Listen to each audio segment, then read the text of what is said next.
Hey everybody, this is Alec from alecfromsetcoder.com, and what I'm doing is I'm going to be redoing my Intro to Python series. So I'm making a whole new batch of videos. And basically this first video is your setup. So basically first thing you need to do if you want to learn Python with me is download Python. So you're going to head over to python.org. Okay. Now if you're on a Windows or a Mac, once you have Python installed, you'll have access to the Python command. If you're on Linux like myself, then what happens is that technically there's two versions of Python, Python 2 and Python 3. Um, what happened is that instead of there just being the newer version of Python, the differences between Python 2 and Python 3 were significant enough that they kind of became two separate things. Okay, so for the longest time, the Python people would support, meaning they would update 2 and 3, and developers would have to choose: am I going to do this project in 2 and 3? So because of that, um, and then the thing is that Linux actually I think depends on Python 2 to an extent. So the Python command in Linux always refers to Python 2. So if I type in Python dash dash version, see I get 2.7.17. So on Linux you have to install Python 3.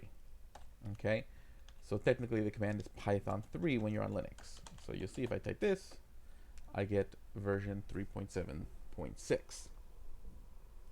So keep in mind what operating system you are on. Are you on Mac? Are you on Windows? Are you on Linux?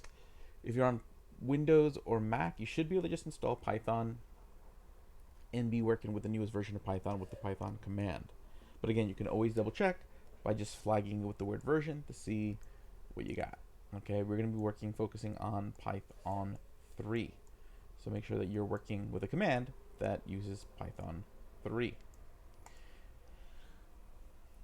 Okay, and just with that, you can do some work on Python. You can open up, I think you can just type in Python 3, yep, and then that'll open up the REPL. Now, REPL stands for Read, Evaluate, Print Loop. So most programming languages, once you have them installed on your computer, you can open up a REPL, which is just kind of like a command line for the language, meaning I can type in commands. So I can be like, what's 5 plus 5? And it evaluates it for me. So it reads 5 plus 5, it evaluates 5 plus 5, it prints the results, and then it does it again. Read, evaluate, print loop. I probably won't be using this much, but just so you know that's a thing. Okay, to exit, use exit. There we go. Cool. And again, I'm using Bash as my terminal. So if you're on Mac, you probably also have Bash. If you're on Windows, you have the Windows command prompt by default. But if you would like Bash, then what you want to do is download Git Bash.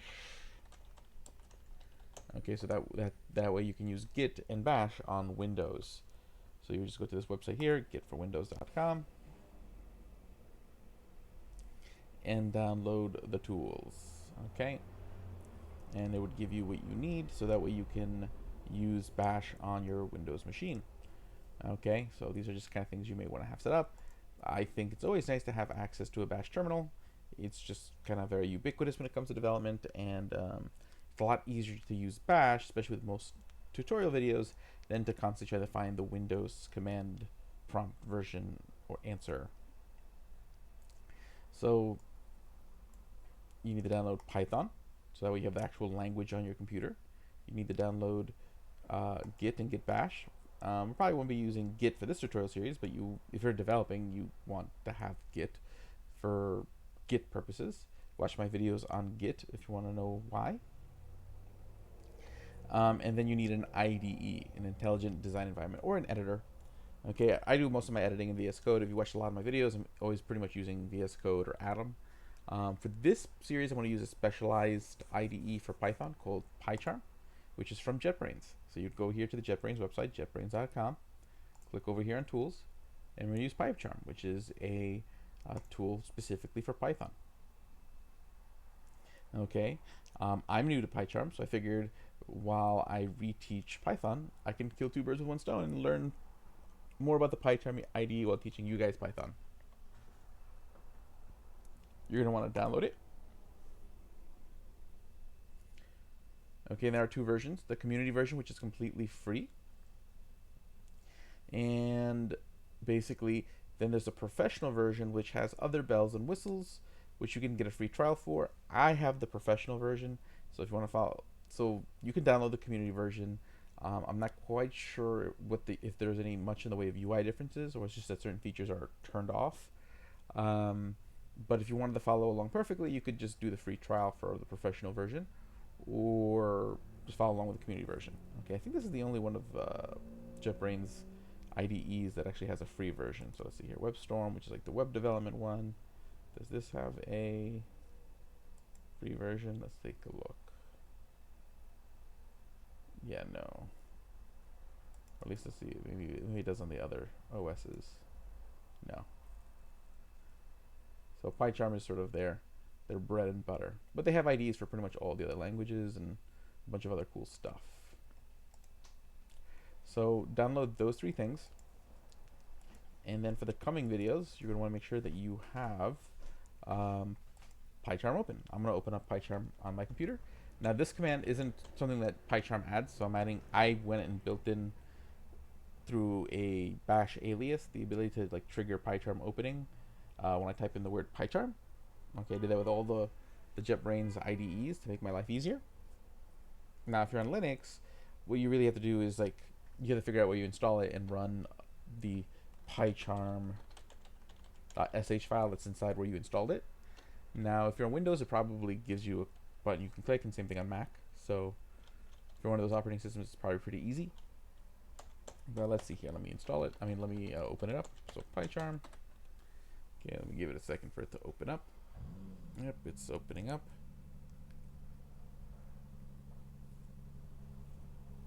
And this will take a bit.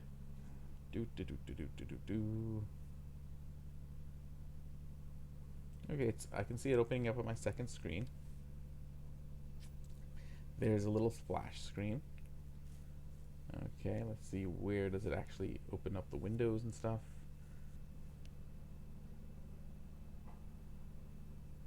It's still opening.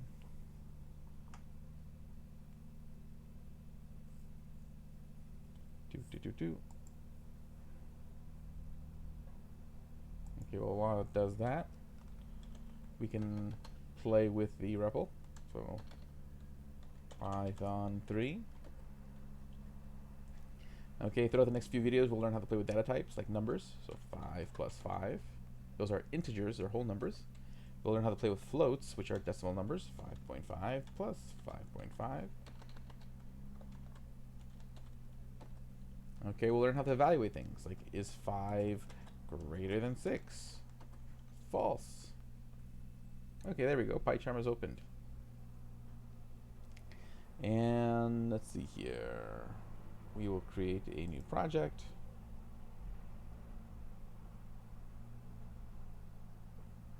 Okay, so I click create new project. Takes me to this screen, location, home, yada yada yada. Let me change that folder. Okay, loading, loading, loading.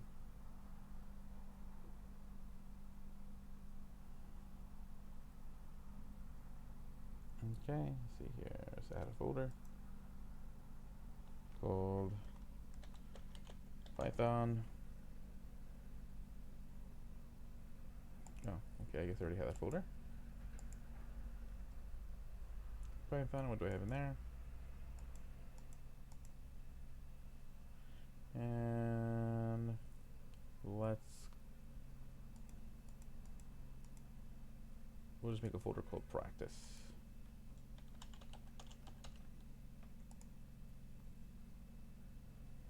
Cool. Okay, so we're going to create a folder called practice. Now, here you have this thing called virtual environment. Now, what a virtual environment is that there's a lot of what's called packages or libraries in Python and in all programming languages. But the idea is that they're third-party like additions, like tools you can use that other people made. The problem is you don't necessarily want all the tools all the time, and you might not always want the same version of the tools. Problem is when you install something on Python, it's going to install the newest version or it only can have one version really installed at a time. So instead of, or sometimes you want to use different versions of Python. So what it does is a virtual environment sets up a special Python environment that's unique to your project. So it'll install the dependencies or packages you want for that particular project. It'll run the version of Python you want for that particular project. So what we're doing here is we're saying, hey, create a virtual environment. There's different ways of creating a virtual environment. I'm just going to use virtual env. It tells you, asks you where you're going to put the virtual environment. Okay, so there actually it creates this folder called virtual env, this practice, so that way I know where the virtual env is going to be. And then which version of Python am I going to use? So here's all the different versions of Python that are sitting on my computer, and it's telling me to choose one of them. So that way this virtual env will store any packages I want to install, any third-party packages like Django or Flask. It installs them here when I'm using this project, and we'll use this version of Python whenever it runs the code. Okay, and puts it all into that folder. Inherit global site packages, make available to all projects. Sure, this just means if I wanted to use, like, let's say I download like 5 different packages, and I'm doing more than one project with that same package, I can then grab that same virtual environment from and use it in a different place. So let's see here, existing interpreter. Let's see what it can do there. Yeah, no. Okay, so this is good. Okay, that'll probably be useful once I've already made this first virtual environment. Okay, okay, so we hit create.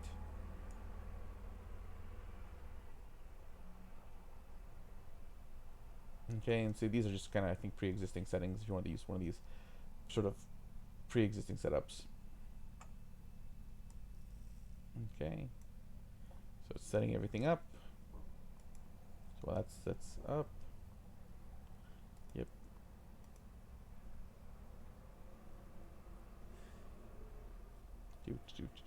Do.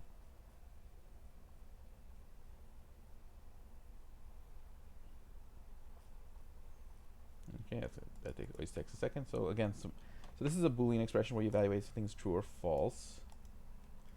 This is a list. 1, 2, 3, where it's like a list of values. Okay, not much you can really do with that at the moment. And there'll be other data types we'll go over, but I'm going to exit this for the moment. This is the REPL again. I'm exiting the REPL, and here we have our project. Okay, let's create a new file. File.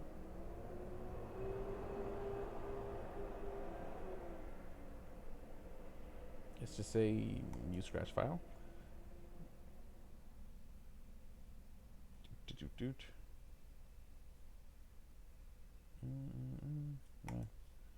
Let's just do it from here.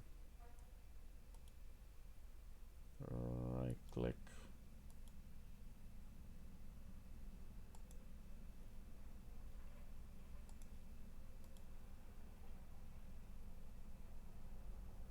New Python file. And we're just going to call it testing.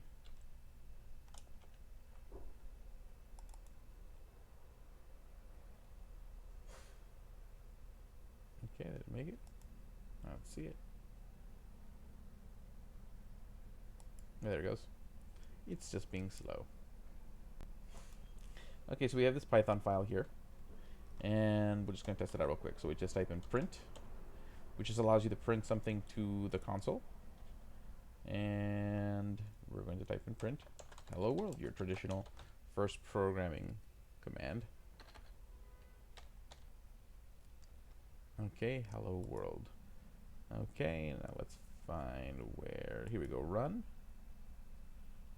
the file.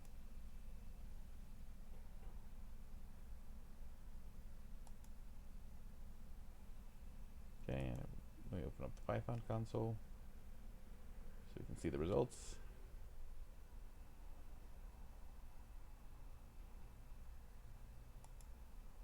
Okay.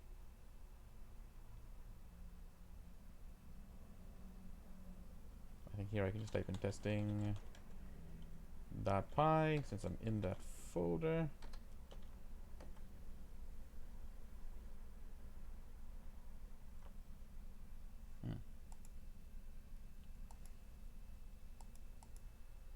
Let's see. Again, I told you, as I said, I am new to Pycharm. Usually I use VS Code, which this is a lot easier for.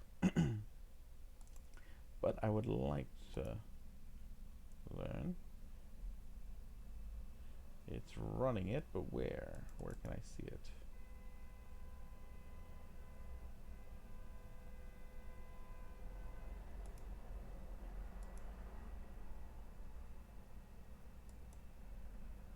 Oh, terminal. Here's where I want to go. Yeah, so the Python console is basically the Python REPL. This is what I want. See, now I'm in the folder as if it's in my bash terminal. Now I can just type in Python 3 testing.py. And there you go. See, it runs hello world. So that's how we're going to run commands. So I'm going to end this video here, get this all set up, get Pycharm set up, get Python installed, bash if you're on Windows, and you're good to go. I'll see you guys in the next video. We'll start learning stuff.